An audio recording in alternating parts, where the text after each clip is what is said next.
Danger alerts. Using your precious gadgets near water might be a disaster waiting to happen.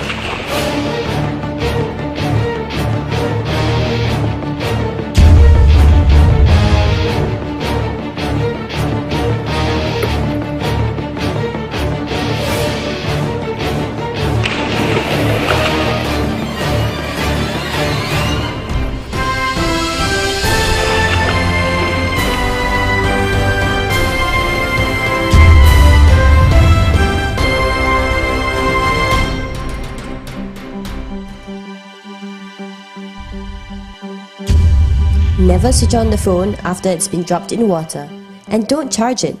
This may cause a short circuit in your phone. Dry out your phone immediately. Remove all parts before you try to dry it. Use a vacuum cleaner and not a hairdryer. Contrary to common advice, try not to use a hairdryer to dry out the phone. This may force moisture further into the small components.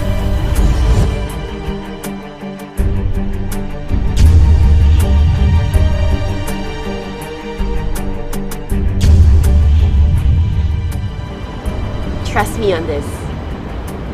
Leave it in the sack of rice for the next 3 days.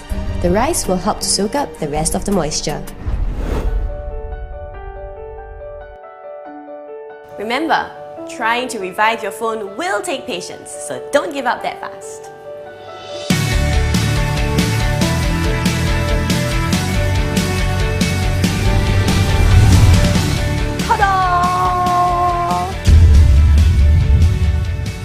This method may not work all the time, but it increases the chances of your phone surviving a water disaster.